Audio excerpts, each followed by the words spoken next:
ऐसी बंद हो गया क्या? ऐसा क्यों होना लोगों को? चलो थोड़ी देर बाद लगना बंद हो जाएगी। गर्मी तो लगेगी, गर्मी महसूस नहीं होगी आपको, है ना? ये महसूस तब तक होती है जब तक हमारा ध्यान भटकता रहता है। जब हम इधर उधर देखते रहते हैं, जब हमारा दिमाग कहीं नहीं लगता तो गर्मी की याद आती है। लेकिन जब हम किसी चीज में एकाग्र हो जाते हैं तो शरीर के साथ क्या हो रहा है आदमी भूल जाता है। दुनिया के बड़े बड़े वर्ल्ड में जो सन्यासी पैदा हुए हैं, जो विद्वान पैदा हुए हैं, उन्होंने इन बातों को साबित किया है कि जब वो अपनी तपस्या में लीन हो जाते थे, मग्न हो जाते थे, तो उनके कान में कीला भी ठोक लेना तो उनको पता नहीं चलता था। तो ठीक उसी तरह आपको ये गर्मी लगेगी जब तक आपका ध्यान इधर उधर भटकेगा। जब ध्यान भटकना बंद हो जाएगा आपको गर्मी लगना ऑटोमेटिक बंद हो जाएगा। तो मैं आपसे कह रहा था कि आप मेरी बातों का जवाब नहीं दे रहे। मैंने आपसे पूछा कैसे हैं, कुछ लोग बोल रहे हैं अच्छे हैं और कुछ लोग एकदम चुप हैं। जो चुप हैं वो दो वजह से चुप हो सकते हैं। या तो वो गूंगे हैं, उनको बोलना ही नहीं आता, या दूसरा वो इसलिए चुप हैं कि हालचाल खराब है। तो दो ही तो तरीके हैं। तो हालचाल खराब है, जीवन में चैलेंज है, जीवन में समस्या है, तो इसका एक ही मतलब है कि आप जिंदा हैं इसलिए समस्याएं हैं। आप जिंदा हैं इसलिए ही समस्याएं हैं। मरने के बाद कभी किसी को कोई समस्या आई है? आई है? No sir. मरने के बाद कितना मस्ती से लेट कर जाता है आदमी। सामने वाला छाती पीटते ही रहो, उसे कोई फर्क ही नहीं पड़ता, क्योंकि उसने अपने जीवन की सारी समस्याएं खत्म कर दी। तो क्या आपकी भी समस्याएं खत्म करें?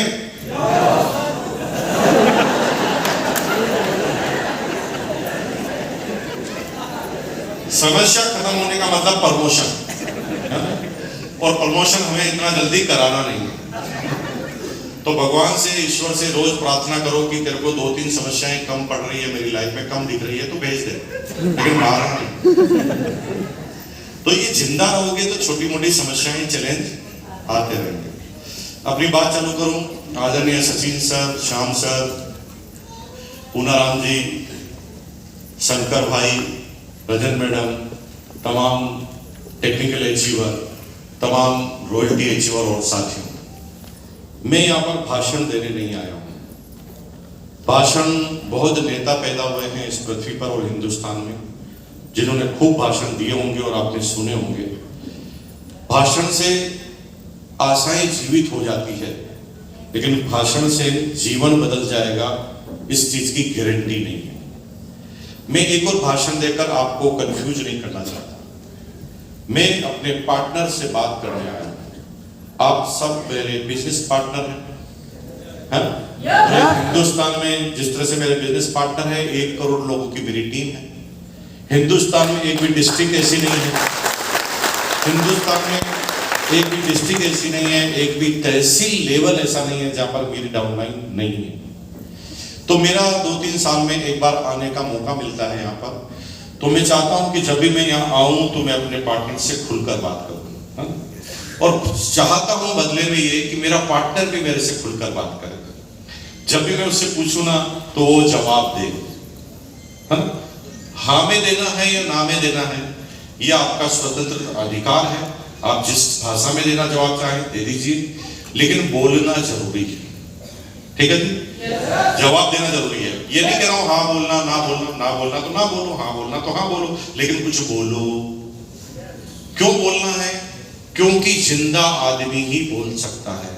कभी किसी मुर्दे को बोलते हुए देखा? No sir. मुर्दे आदमी के हाथ को उठाया जा सकता है पकड़कर, गर्दन को हिलाया जा सकता है, लेकिन बुलवाया नहीं जा सकता। तो जिंदा रहने की पहली निशानी क्या है? तो आप मुझे पहले बता दीजिए कि कितना जिंदा है। कुछ लोगों ने हाथ ही नहीं खड़ा और कुछ लोग ऐसे धीरे धीरे हाथ खड़े कर रहे हैं। एक भाई साहब तो पीछे चेक कर रहे हैं जिंदा हूं कि नहीं, खुद ही अपने आप को चेक करके बोल रहे हैं। खुद ही कंफ्यूज है कि जिंदा है कि मर गए। तो भाई दुनिया को कैसे लगाओगे पार? जिंदा है ना आप लोग? कोई कंफ्यूजन तो नहीं है? चेक कर लो, अपने आप को चेक कर लो कि जिंदा ही है, पूरे हैं, आधे हैं, कैसे हैं, जिंदा तो है ना? ठीक है। तो मैं प्रॉब्लम क्या है कि मेरे से जिंदा आदमियों के सामने ही बात, जब मैं पूछूं ना तो कुछ लोग ऐसे ऐसे मत काटना, गर्दन चढ़क जाएगी, प्रॉब्लम आ जाएगी, बोलोगे कुछ भी नहीं होगा, है ना? तो बोलना, ठीक है जी, बोलेंगे? मेरा नाम मुकेश कोठारी है और मैं भीलवाड़ा से आपके बीच में आया हूँ। भीलवाड़ा राजस्थान, लगभग यहाँ से 1500-2000 किलोमीटर दूर होगा। राजस्थान में भीलवाड़ा के अंदर 1973 यानी 1973 में मेरा जन्म हुआ। मेरी इंटर एजुकेशन भीलवाड़ा राजस्थान में पूरी हुई। I am simply BCom. मेरे से अगर कोई पढ़ा लिखा आदमी यहाँ पर है तो मैं उसको प्रणाम करता हूँ और ये वादा करता हूँ कि जो भी मेरे से ज्यादा है उसको मैं ग्रहण करने की कोशिश करूंगा, उसको मैं सीखने की कोशिश करूंगा। लेकिन मुझे यहाँ पर क्यों खड़ा किया गया है? क्योंकि जिस सब्जेक्ट की बात हो रही है उसमें आपसे ज्यादा मैं जानता हूं और पूरी दुनिया की लड़ाई यही है। हम क्या करते हैं, दूसरे के क्षेत्र में घुसने की कोशिश करते हैं। रशिया यूक्रेन में घुसने की कोशिश करता है, झगड़ा वहीं पर चालू होता है। मानना चाहिए कि तू भी मेरा गुरु, मैं भी तेरा गुरु, क्या मानना चाहिए? लेकिन हम क्या, प्रॉब्लम में क्या है कि हम क्या अपने आप को गुरु मानते हैं, सबको स्टूडेंट मानते हैं। यही से झगड़ा चालू होता है। झगड़ा चालू इसलिए होता है कि पति बोलता है कि घर का मुखिया मैं हूं और पत्नी बोलती कि घर को मैं चलाती हूं। झगड़ा यहीं से चालू होता है। तू तेरी जगह सही, मैं मेरी जगह सही, तू तेरी जगह ऊपर, मैं मेरी जगह ऊपर। अगर ये बात चालू कर दे तो झगड़ा खत्म, है ना? तो यहां पर मैं गुरु हूं क्योंकि इस हॉल के अंदर आ गए, क्योंकि जिस सब्जेक्ट की बात जान रहे हैं उसमें मेरे को ज्यादा पता है, तो गुरु मैं हुआ। जीवन में गुरु की बात आएगी तो आप गुरु, क्योंकि अनुभव आपके पास ज्यादा हो सकता है, डिग्री की बात आपके पास ज्यादा हो सकती है। तो इस हॉल के बाहर जाते ही आप मेरे गुरु हैं, मैं आपको प्रणाम करूंगा, ठीक है जी। और मैं यहाँ पर गुरु हूं, तब तक आप मुझे झेलेंगे, ठीक है जी। तो लड़ाई खत्म, पूरी जिंदगी गुरु आप, हम केवल 20 मिनट। मैं कितने मिनट का गुरु हूं? Only 20 minutes. तो झगड़ा खत्म। ये मत मानना कि तुम गुरु नहीं हो, तुम भी गुरु हो, हम भी गुरु हैं। हर व्यक्ति गुरु है। सीखना चाहो तो हर चीज सिखा देती है, हर क्षण सिखा देता है, हर घटना सिखा देती है, हर इंसान सिखा देता है। सीखना चाहो तो कोई भी सिखा सकता है, और ना सीखने की कसम खाओ तो ऑक्सफोर्ड यूनिवर्सिटी का प्रोफेसर भी तुम्हारा बाल बांका नहीं कर सकता। समझ लो मेरे भाई, सीखना चाहो कोई भी सिखा देगा, ना सीखना चाहो तो कोई सिखा ही नहीं सकता। भले भाई तुम्हारे पीछे लेट जाएगा तो सीख नहीं सकते। मैं जब 27 साल का था ना, तब मेरी छोटी 4 साल की गुड़िया ने मुझे टूथपेस्ट करना सिखाया। 27 साल से मैं गलतफहमी में था कि मैं जो करता हूं वही सही है। एक दिन संडे के दिन मैं टूथपेस्ट कर रहा था, उसकी छुट्टी थी, वो मुझे पेस्ट करते करते यूं देख रही। मैंने कहा क्या हुआ? कि डैडी इतने बड़े हो गए, पेस्ट करना नहीं आता था। मैंने कहा क्यों? कि आपकी दांतों की लाइन तो सीधी है, मसूड़े ऊपर नीचे है और आप ब्रश को यूं यूं घुमा रहे हो। हमारी मैम ने बताया है कि पेस्ट करने का सही तरीका ये है, zigzag zigzag zigzag zigzag zigzag. एक चाटा मारा, 4 साल की गुड़िया ने सिखा दिया। सीखना चाहो कोई भी सिखाए, कोई भी सीखना चाहो कोई भी सिखा दे। नाली में पड़ा हुआ शराबी भी सिखाता है कि मेरी तरह नहीं पीना। वो भी सिखाता कि नहीं सिखाता? वो भी सिखाता है कि मेरी तरह पिएगा तू भी नाली में ही जाएगा, तो सीख जाए इससे। लेकिन कुछ लोग होते हैं जिनका तकिया कलाम होता है, उनको थोड़ा घमंड होता है, थोड़ा पैसा होता है, थोड़ा ईगो होता है, थोड़ी सी शिक्षा होती है, और वो शिक्षा उसे अंधा बना देती है। शिक्षा होती आंखें खोलने के लिए। शिक्षा किस चीज के लिए होती है? आंखें खोलने के लिए। लेकिन कुछ शिक्षित लोग अंधे हो जाते हैं। शिक्षा मिलते ही उन्हें लगता है कि दुनिया की सबसे पावरफुल वस्तु यही है, और वो लोगों की सुनना बंद कर देते हैं। वो सब बात में कहते हैं ये तो मुझे पता है, ये तो मुझे आता है, ये तो मैं तो जानता हूँ, वो मुझे क्या सिखाएंगे, मीटिंग में क्या होने वाला है, बिजनेस तो मैंने देख ही लिया ना, मीटिंग में जाके मैं क्या करूंगा, रोटी कैसे आती है मुझे पता है, मैंने प्लान देख लिया, किताब पढ़ ली है, अब मुकेश कोठारी जी वहां ले जाकर क्या करेंगे। वो शिक्षित गुरु हैं, अंधे हो चुके हैं। उन्हें किताबी ज्ञान तो हो गया लेकिन व्यवहारिक ज्ञान नहीं है। दुनिया में सबसे महंगी चीज है मोटिवेशन। क्या चीज महंगी है? मोटिवेशन। और दुनिया के सारे ज्ञानी लोग मोटिवेशन को ही सबसे हल्का मानते हैं। भारत पाकिस्तान की सीमा पर दोनों तरफ सेना खड़ी है, दोनों तरफ AK-47 राइफल है, दोनों तरफ ट्रेनिंग है, दोनों तरफ वर्दी है, दोनों तरफ सैलरी है, सब कुछ सेम है। तो फिर कौन जीतेगा, ये कौन सा फैक्टर डिसाइड करेगा? हेलो, कौन सी चीज ये डिसाइड करेगी कि जीतेगा कौन? डिसाइड करेगा किसी काम को करने का मोटिवेशन। कोई अगर सैलरी के लिए सेना में शामिल हुआ है और कोई भारत मां की रक्षा के लिए सेना में शामिल हुआ है। ए मेरे वतन के लोगों, जरा याद करो कुर्बानी, ये सुनते ही जिसका खून खोल जाता है, वो फैक्टर ही डिसाइड करते हैं कि जीतेगा कौन। ट्रेनिंग डिसाइड नहीं करती, ट्रेनिंग तो दोनों के पास है। हथियार डिसाइड नहीं करता, हथियार तो दोनों के पास है। लेकिन उस काम को करने के पीछे का मोटिवेशन कितना है, ये डिसाइड करता है। और मोटिवेशन आता है लोगों के साथ में रहने से। संगे शक्ति कलो युगे, जब लोगों को आप एक साथ इकट्ठे करोगे, वहां पर मोटिवेशन पैदा होगा। वो मोटिवेशन नेगेटिव भी हो सकता है, वो मोटिवेशन पॉजिटिव भी हो सकता है। लोगों को इकट्ठा करने से आतंकवादी भी बनाए जा सकते हैं और लोगों को इकट्ठा कर आतंकवादियों को हटाया भी जा सकता है। लेकिन पैदा एनर्जी ही होगी। जब लोगों को इकट्ठा करोगे, पैदा एनर्जी ही होगी। आप छोटे थे, किसी घर में आम का पौधा लगा रहता था, तो मन में इच्छा होती थी ना कि आम तोड़कर खा लूं। ऐसी इच्छा होती थी कि नहीं होती थी? लेकिन मोटिवेशन नहीं था, डर हावी था। क्या? तोड़ूंगा, मालिक आ गया तो जूते मारेगा, पकड़ लिया तो, पिताजी को बता दिया तो। ऐसे मन में फैक्टर आते थे कि नहीं आते थे? लेकिन जब तुम 4 दोस्त इकट्ठे होते थे, जब 4 दोस्त उसी आम के पेड़ को देखते थे, तो आप कहते थे आम खाएं क्या? तो चारों कहते हाँ। तो आप कहते थे चल झाग तू कूद और तोड़ कर ला। तो आप कहते थे नहीं, मालिक आ गया तो दूसरा दोस्त मोटिवेशन करता था। क्या करता? डर मत, मैं सामने खड़ा हूं, आएगा तो सीटी मार दूंगा। दूसरा दोस्त कहता था मैं मोटरसाइकिल लेकर तैयार खड़ा हूं, तू चिंता मत कर। और भाई साहब, इस स्थिति में आम लेकर खा लेते।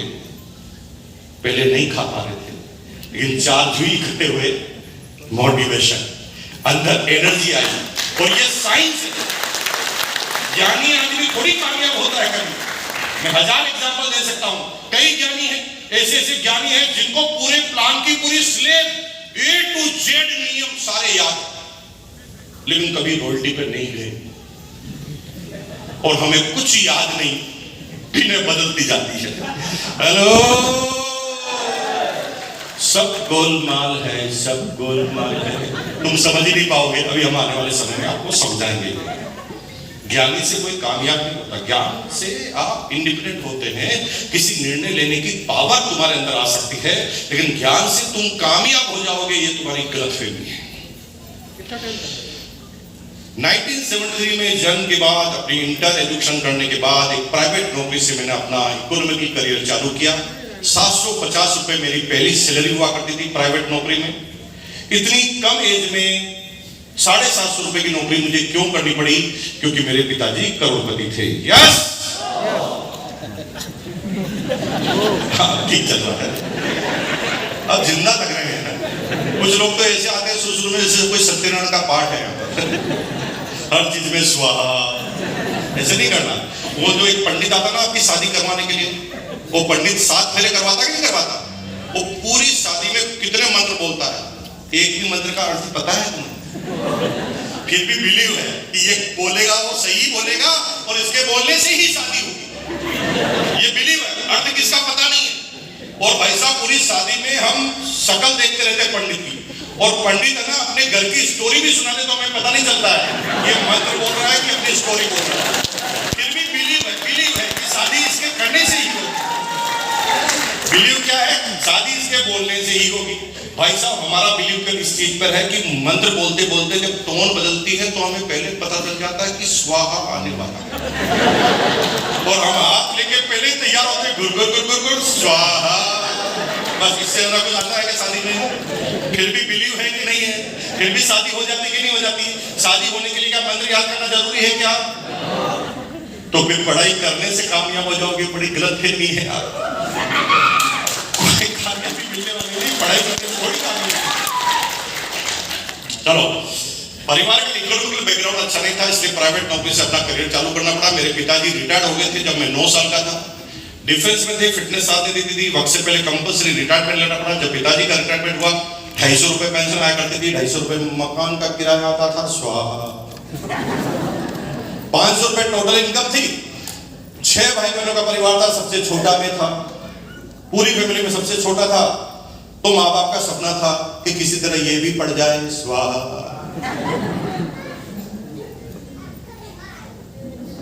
जब मेरा बीकॉम का एग्जाम हुआ तो एक प्राइवेट नौकरी से करियर चालू किया, 750 रुपए का। लेकिन मेरी एंटरप्रेन्योरशिप की जो जर्नी है ना, यहां से चालू नहीं हुई थी। पैसे कमाने की लालसा जब मैं 6ठी क्लास में था ना, तभी थी। 6ठी क्लास में मैं बहुत पैसा कमाना चाहता था। क्यों कमाना चाहता था? हर चीज के पीछे एक रीजन होता है। रीजन ये था कि मेरे परिवार में जब भी कोई तनाव आता था, टेंशन आती थी, तो उसकी वजह पैसा होती थी। तो बचपन से ही सोचता था कि यार पैसे का ढेर लगाना। 6ठी क्लास में भाई साहब लोग टॉफी खाते थे, गिल्ली डंडा खेलते थे। उस समय में 5 पैसे की बचत करता था। पूरे सप्ताह में 5 पैसे मिलते थे मुझे। लोग टॉफी खाते थे, दोस्त एक दूसरे को चिढ़ाते थे। उस समय में वो 5 पैसे मन पे गांठ रखकर, मन पे पत्थर रख के बचत करता था। मेरी क्लास की मेरी एक दोस्त थी, लड़की, जिसका नाम था ललिता राजपूत। वो ललिता राजपूत थी ना, वो मुझे बहुत चिढ़ाती थी। वो टॉफी लाती थी ज्योमेट्री बॉक्स में, और जुई में नजर आता था, वो मेरे सामने टॉफी का रेपर खोलती और मेरे सामने चाटती थी, और टॉफी को वापस बंद करके अंदर रख देती। तो मुझे लगता था कि एक दिन मैं भी इसको चिढ़ाऊंगा। लेकिन जब भी मैं ऐसा सोचता था तो मैं सोचता था कि इसको चिढ़ाने से मुझे क्या मिलेगा। तो पता चला कि कुछ नहीं मिलेगा। तो मैं सोचता था भाड़ में जाए ललिता राजपूत, इसको चिढ़ाने से क्या मतलब। तो भाई 1 रुपया पैसा इकट्ठा कर लिया 6ठी क्लास में। 6ठी क्लास में मैं लोन लेना सीख गया। कुछ लोगों को अभी तक भी लोन लेना नहीं आता। लोन लेने के लिए विश्वास दिलाना पड़ता है सामने वाले को कि तेरा पैसा वापस आ जाएगा, सुरक्षित है। बैंक वाला भी लोन तभी देता है, दोस्त भी तभी उधार देता है ना। उधारने की गारंटी है तो देगा, बाकी देगा। तो मैंने भाई साहब को 6ठी क्लास में कन्विंस कर दिया। 6ठी क्लास में मेरे भाई साहब की बचत 1 रुपया थी, उन्होंने मुझे 1 रुपया लोन दे दिया। लोन देने से पहले उन्होंने मेरे से पूछा क्यों। मैंने कहा बिजनेस करना है। क्या बिजनेस? तो मैंने पूरा प्रोजेक्ट बताया। 6ठी क्लास में प्रोजेक्ट बनाया बिजनेस का। तो भाई साहब इतने कन्विंस हुए कि उन्होंने मुझे 1 रुपया उधार दे दिया। 2 रुपया पैसे से मैंने कारोबार चालू किया अपनी पतंग का, काइट, है ना, गर्मी की छुट्टियों में। और भाई साहब 3 महीने में पैसे डबल। 3 महीने में कितने कर दिए पैसे? डबल। 3 महीने में पैसे डबल कर दिए। और भाई साहब को 1 रुपया 20 पैसा दे दिया, यानी 20 पैसा ब्याज का भी दे दिया। 20 पैसे 3 महीने में 20% के इंटरेस्ट को माना जाए तो सालाना 100% की ब्याज रेट से मैंने उनको वापस पैसे लूटा। ये मेरे 6ठी क्लास का कारनामा था। उसके बाद मेरे भाई साहब अभी तक मेरे ऊपर फुल बिलीव करते हैं। सारा कभी भी कुछ भी मांगे तुरंत वो कहे यार ये कुछ लाके ही देगा, क्योंकि गुडविल बन गई। जब हम कोई काम अच्छा करते हैं ना तो समाज में, दोस्त में, बीवी के सामने, पति के सामने हमारी गुडविल बन जाती है, और वो गुडविल बहुत सारा जीवन में काम करा देती है। एक बार मर्सिडीज कार के शोरूम में एक व्यक्ति मर्सिडीज खरीदने गया, तो टेस्ट ड्राइव में मर्सिडीज थोड़ी सी चली और रुक गई।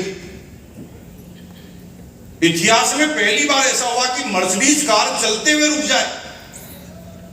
एमडी से लगाकर सारे मैनेजर लोग आ गए ये पता करने के लिए कि गाड़ी चलते हुए कैसे रुक गई। तो इंक्वायरी के बाद पता चला कि इंजन रखना ही भूल गए। क्या पता चला? इंजन रखना ही भूल गए। तो जब इंजन रखना ही भूल गए तो उस आदमी ने कहा यार इंजन रखना भूल गए, ठीक है गलती हो सकती है, लेकिन फिर थोड़ी सी कैसे चली? फिर तो बिल्कुल नहीं चलनी चाहिए। तो मर्सिडीज वालों ने कहा इतनी तो हमारी गुडविल चला लेते। क्या बोला? इतनी तो हमारी गुडविल चला लेते। जब सब कुछ गुडविल अच्छी होती ना तो छोटे मोटे झटके लाइफ में आते ही नहीं, लोग बाग ही बचा लेते। हमने हमेशा ईमानदारी से काम किया है और कोई हमारे ऊपर इल्जाम लगाए कि चोरी तुमने की है तो हमारी गुडविल 5 आदमी लेकर खड़े हो जाते हैं कि नहीं मुकेश कोठारी चोरी नहीं कर सकता, मैं जानता हूं। जब 5 आदमी ऐसा कहने वाला मिल जाते हैं तो एक आदमी के मुंह पर टेप लग जाता है, क्योंकि इतना तो हमारा गुडविल ही करा लेता है। हेलो,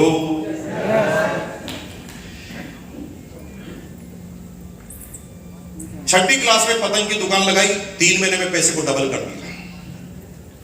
7वीं 8वीं में आने के बाद तो हमारे सोचने का तरीका ही बदल गया। लोग होली पर कलर की प्लानिंग करते थे, किसका कलर खरीदूंगा, कहां से खरीदूंगा, कितने का खरीदूंगा और किसको लगाऊंगा, इसकी प्लानिंग होली पर करते थे। और मैं होली पे प्लानिंग करता था, मैं दुकान लगाऊंगा और कितने कलर के लगाऊंगा और कहां लगाऊंगा। बिल्कुल उल्टा, वो कलर लगाने की प्लानिंग कर रहे होते, हम दुकान की प्लानिंग 7वीं क्लास में कर रहे होते। 8वीं 9वीं तक में एक भी सीजन नहीं छोड़ता था। दिवाली पर पटाखों की दुकान, राखी पर राखी की दुकान, और लगातार कोई ना कोई काम करता था। जब लोग क्रिकेट खेलते थे, जब लोग गिल्ली डंडा खेलते थे, तब मैं बिजनेस की बात सोचता था। 10वीं 11वीं में आते तो भाई साहब मैंने कमाल ही कर दिया। मैं 9वीं क्लास तक एवरेज 700 800 900 रुपए कमा लेता था महीने के। उस समय मेरे टीचर की सैलरी थी 778 778 रुपए बेसिक। जब मेरा टीचर 778 कमाता था तब मैं 900 रुपए कमाता था। 11वीं में आते आते तो भाई साहब मैंने नेटवर्क बना लिया। नेटवर्क सचिन जी अभी बना रहे होंगे आप, हमने तो 11वीं में नेटवर्क बनाया। एलपीजी सिलेंडर की बहुत कमी होती थी हिंदुस्तान में, उसमें 150 रुपए का ब्लैक चलता था एक सिलेंडर का। 2 सिलेंडर एक महीने में मिलते थे एक फैमिली को। तो हमने 70 फैमिली का नेटवर्क बना लिया अपने मोहल्ले में। जिनकी छोटी फैमिली थी, 2 मिलते थे लेकिन एक ही इस्तेमाल होता था, एक बच जाता था। तो हम उनके घर में जाके उनको प्लान समझाते थे कि बाबू प्लान ये है कि 2 सरकार से लो, एक तुम यूज कर लो, एक मुझे दे दो। अगर जो मुझे दे दोगे तो मैं 100 रुपए तुम्हें और कमा के दूंगा। 100 रुपए में सिलेंडर लेता और 150 रुपए में ब्लैक कर देता। पूरे मोहल्ले में पता था कि सिलेंडर की जरूरत है तो मुकेश कोठारी के पास सीधे। मुझे कोई समझाने वाला नहीं था कि ब्लैक करना गलत बात है, मुझे तो केवल पैसों से मतलब था। जहां पर भी पैसे मिलते थे मैं अट्रैक्ट हो जाता था। 12वीं क्लास में तो मैं डरता ही नहीं था किसी से, इतना कॉन्फिडेंट था कि किसी के भी ऑफिस में जाके घुस जाता था। 12वीं क्लास में हमारे एलपीजी सिलेंडर इंडियन गैस के एजेंट थे, भिलवाड़ा में एजेंसी थी, उनके ऑफिस में चला गया। उस समय पेट्रोल पंप जिनके पास होता था, एजेंसी जिनके पास होता था, वो समाज के गौरव होते थे, बहुत अमीर लोग होते थे। मैंने बिना परमिशन के कांच का गेट खोला और अंदर घुस गया। तो चौंक कर मुझे तब देखने लगा। यस, मैंने कहा यस नहीं, आपको एक बात बताना चाहता हूं। तो मुझे घूर के खड़ा हो गया। मैंने कहा मुझे पता है कि आप सिलेंडर 1 नंबर में देते हैं, साथ साथ में कुछ ब्लैक भी करते हैं। उसने कहा आप इंक्वायरी कर रहे हो कि इंफॉर्मेशन दे रहे हो? मैंने कहा ना इंक्वायरी कर रहा हूं ना इंफॉर्मेशन, आपके काम की बात बता रहा हूं। आप जब ब्लैक करते हो ना तो इससे आपकी बदनामी होती है और आप समाज का गौरव है, इससे आपके लाइफ पर दाग लगते हैं। इसलिए आज के बाद आप ब्लैक मत करो, ब्लैक मेरे थ्रू करो। और भाई साहब सॉलिड प्लान समझा क्या है। मालिक को इतना कन्विंस कर लिया कि मालिक ने उसी समय ऑर्डर दे दिए, सुनो ये मुकेश कोठारी है, आज के बाद जो भी ब्लैक होगा इसके थ्रू होगा। मैं एकमात्र डीलर बन गया ब्लैक के सिलेंडर का। 1 नंबर के सिलेंडर का डीलर वो था, 2 नंबर के सिलेंडर का डीलर मैं भिलवाड़ा। तो 2 नंबर वाले तो हमेशा आगे रहते ही रहते, आपको पता अच्छी तरह। भाई साहब मजे की बात ये थी कि आपके शादी ब्याह में जब सीजन होता है तो 6-7 नौते आते होंगे पूरे सीजन में। जब आप जीने जाते हैं, खाना खाने जाते हैं, पूरे भिलवाड़ा में एक भी शादी होती नहीं जिसका मेरे पास निमंत्रण ना। पूरे भिलवाड़ा जिसके भी कार्ड बनता था ना, सबसे पहले मेरे पास लेकर आता कि सर सह परिवार आना है, साथ में 4 सिलेंडर भी लाने हैं, क्योंकि हलवाई को सिलेंडर लगते थे ना। यानी कोई शादी मेरे थ्रू हुई हो सकती थी और कोई तरीका ही नहीं था। शादी में 2 ही चीज इंपॉर्टेंट थे, दूल्हा दुल्हन और मुकेश कोठारी। तीसरा कोई इंपॉर्टेंस थी नहीं शादी में, बाकी शादी हो ही नहीं सकती किसी की। 11वीं 12वीं तक सब कुछ ठीक चल रहा था, 2-2.5 हजार रुपए कमा लेता था भाई साहब 11वीं 12वीं। जो बड़े बड़े टीचर होते ना उनकी सैलरी होती थी, हम इतने कमाते थे।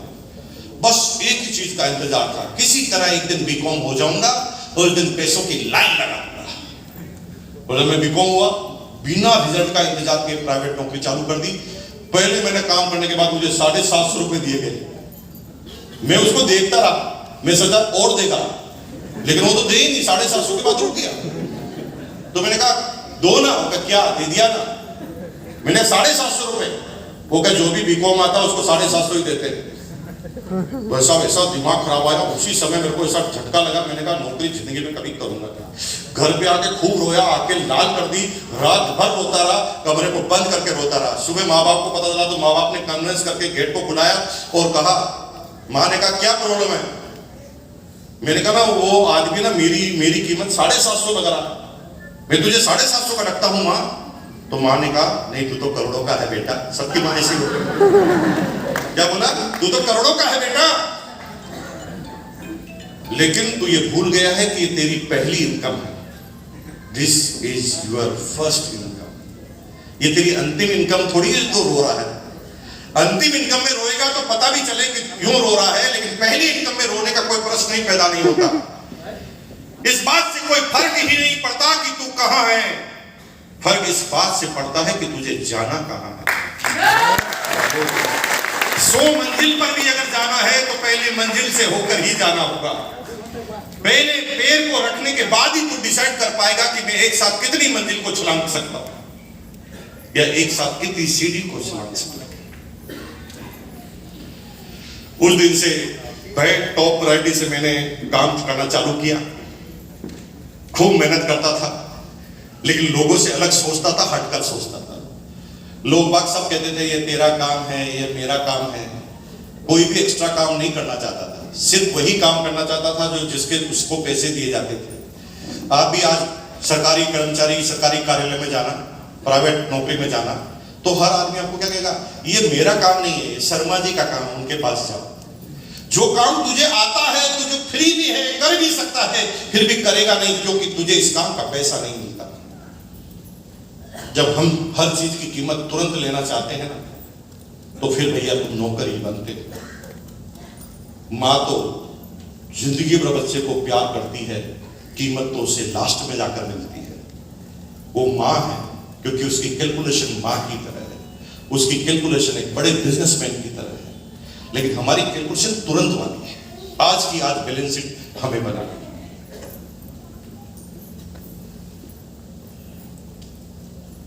ठीक कह रहा हूं, सही कह रहा हूं। Yes sir.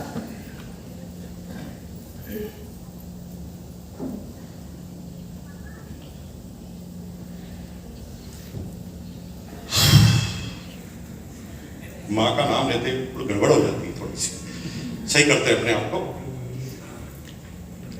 1973 में बीकॉम का एग्जाम देते ही जब प्राइवेट नौकरी चालू की, 750 रुपए मुझे मिले। रोया।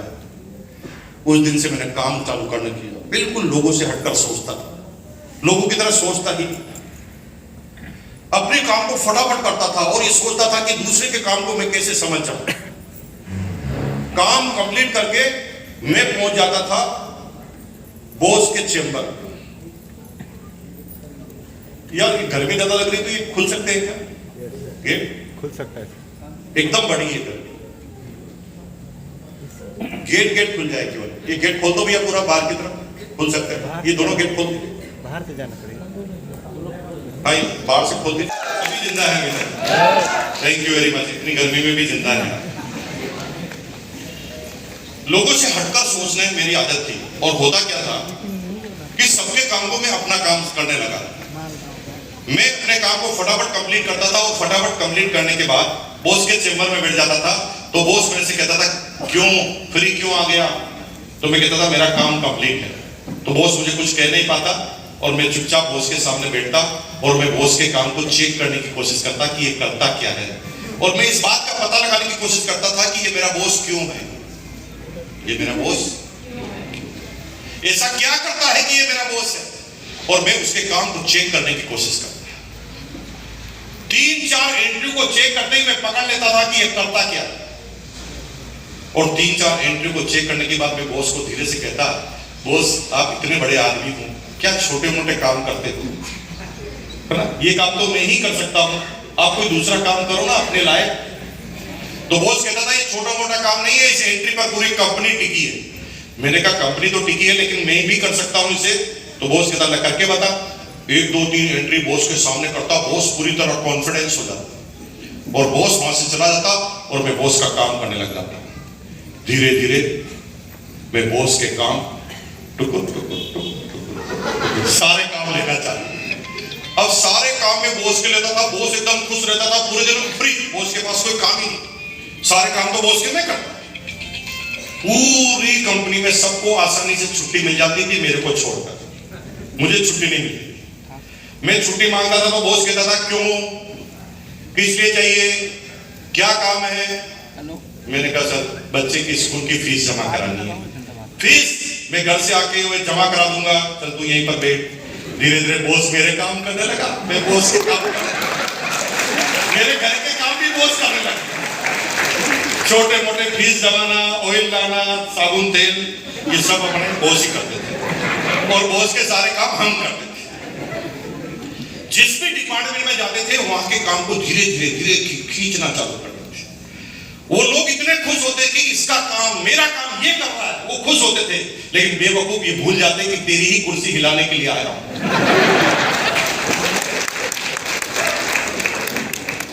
काम करते करते लेते थे 4 महीने तक, 4 साल तक तो मेरी कंपनी के मालिक मेरा नाम भी नहीं जानते।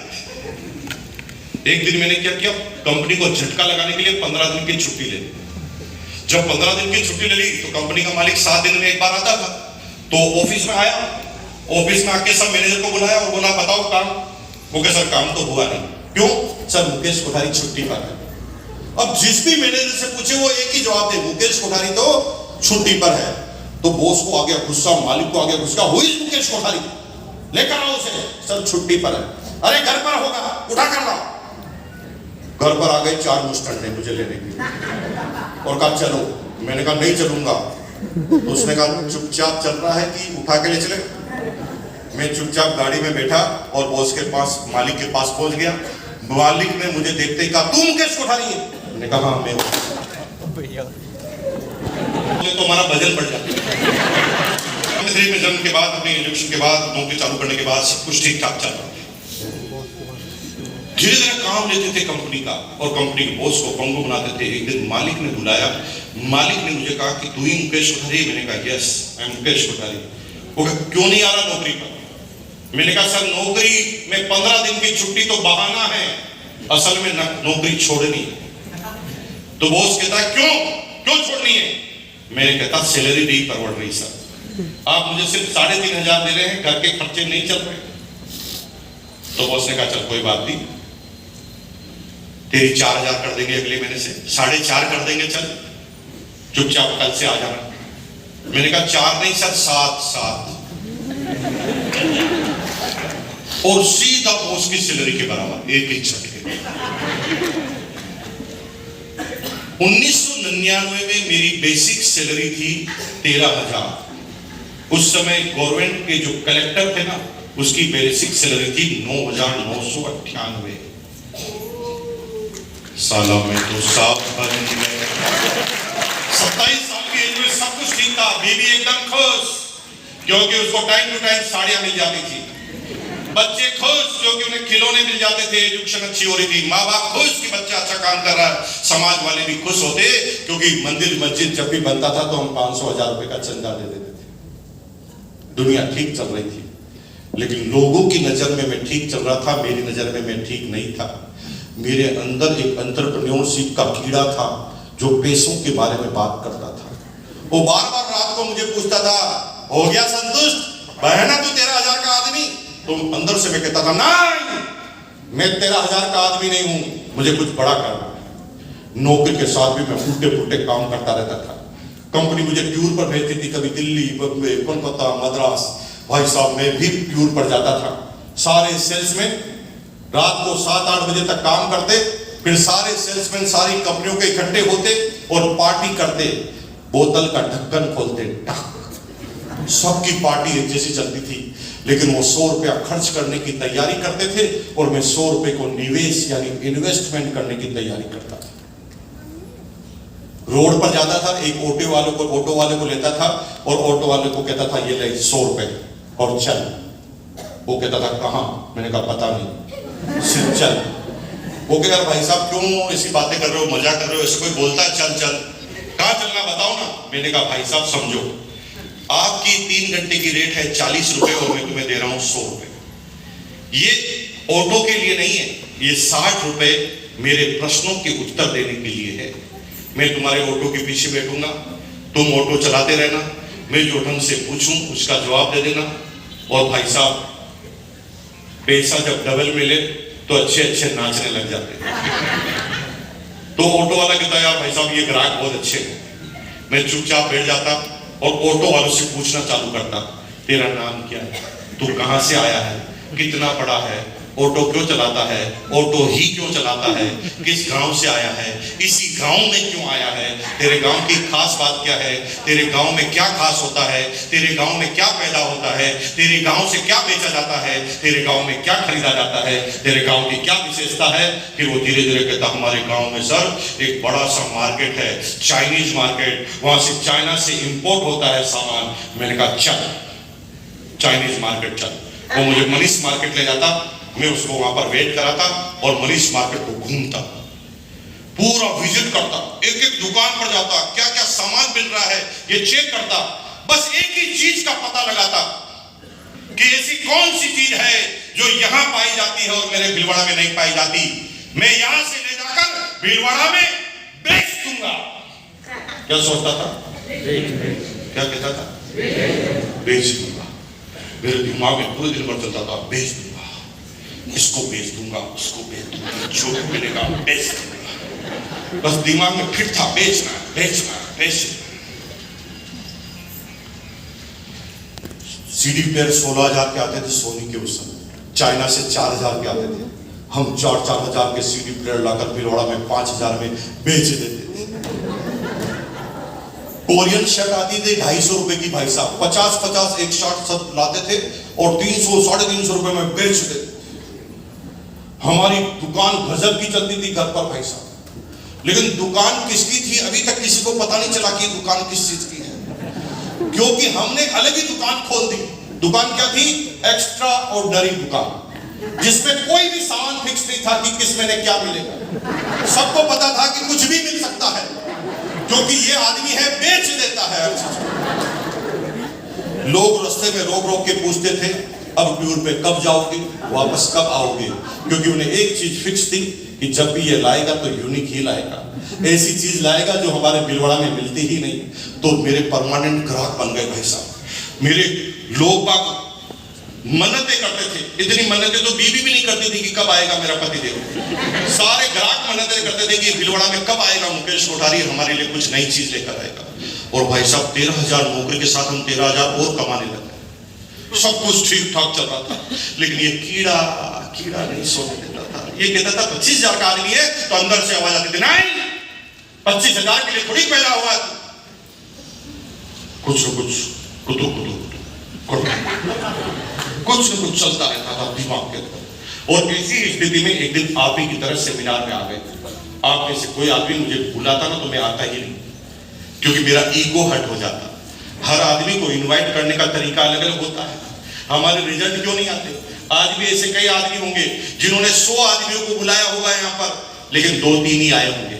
कुछ लोग तो ऐसे ही हैं जिन्होंने 100 को बुलाया है, खुद ही आए अकेले, एक भी नहीं आया। ऐसा क्यों होता है आपके साथ? ऐसा कोई नया नहीं हो रहा आपके साथ। ये जो आपके साथ हो रहा है ये हमारे साथ हो चुका है, लेकिन तुम पूछते नहीं हो ना, इसलिए हम बताते नहीं। तुम पूछोगे ना तो हम बताएंगे कि कैसे होता है, कब आते हैं आप। द टाइप ऑफ इन्विटेशन, हर आदमी को इनवाइट करने का तरीका अलग होता है। हर आदमी की जरूरत अलग होती है और हर आदमी की आकर्षण का केंद्र अलग होता है, और आपको उसे समझना पड़ेगा, तब तक इन्विटेशन कंप्लीट ही नहीं होगा। हम एक करोड़पति से कह रहे हैं आरसीएम कर लो लखपति बन जाओगे, वो कहेगा फिर मैं तो करोड़पति पहले हूं, क्यों आऊं?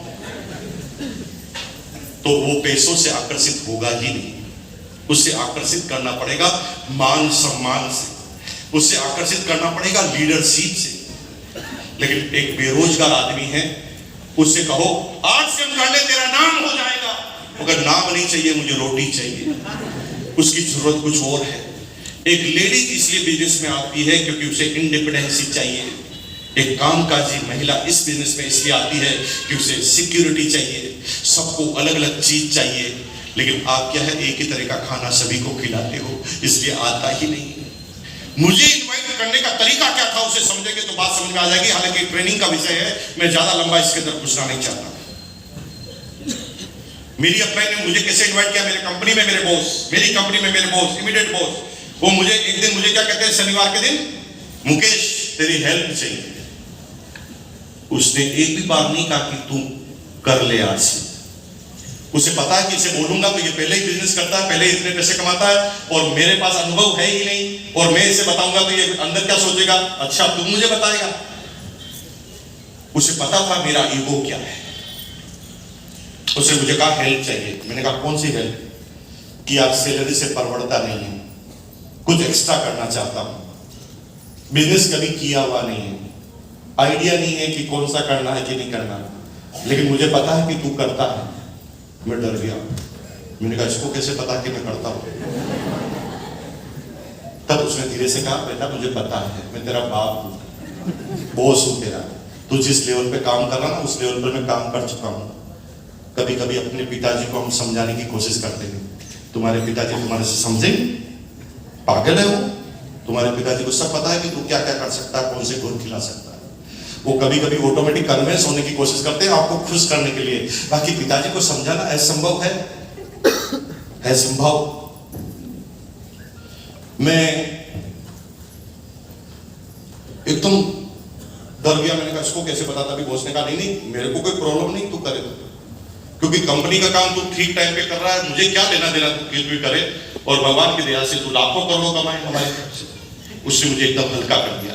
फिर उसने कहा यार एक हेल्प तो कर। मैंने कहा बताइए। यार बिजनेस करना चाहता हूँ, क्या करूँ पता ही नहीं चल रहा। पहले भी 2 बिजनेस मेरे सामने आए, अब मैं पता नहीं लगा पा रहा हूँ कि इसको करूँ कि नहीं करूँ, क्योंकि मेरा बैकग्राउंड बिजनेस का नहीं है, मेरे फैमिली में किसने बिजनेस नहीं किया, मैंने कभी बिजनेस नहीं किया, मैं निर्णय नहीं ले पा रहा हूँ, तूने बिजनेस किया हुआ है, यार प्लीज यार हेल्प करना।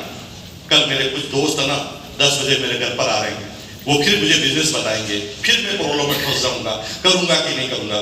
तो तू थोड़ा बिजनेस में समझता भी है, तू आके थोड़ा मुझे राय दे देना कि करूं कि नहीं करूं। बिजनेस के लिए नहीं बुलाया मुझे, राय देने के लिए बुलाया। राय राम 3 बातें एक साथ बोलूंगा। पहली 10 बजे आ जाना, मेरे जीवन